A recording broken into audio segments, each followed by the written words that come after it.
I come from this little town in Minnesota.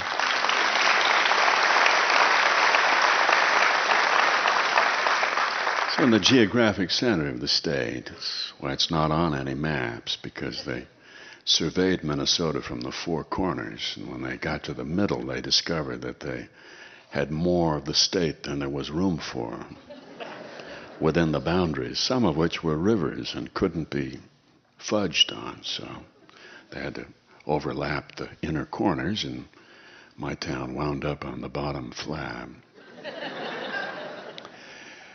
It's a place where every year in January and February, nature makes a serious attempt to kill you.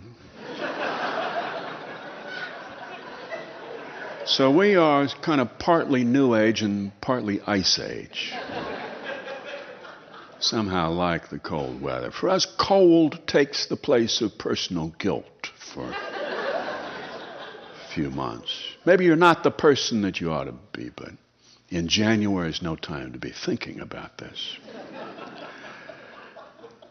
After January and February comes March, of course, a month which was designed by God for people who don't drink, to show them what a hangover is like.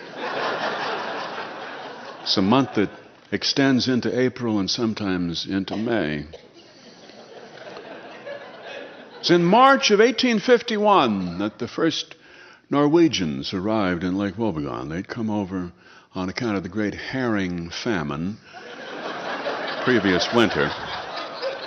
And they'd wandered across America heading west, and they were stricken with this wrenching homesickness, and they came to Minnesota and to Lake Wobegon, and they saw land that reminded them of Norway, and they settled there, forgetting that the reason they had left Norway was that the land was so poor.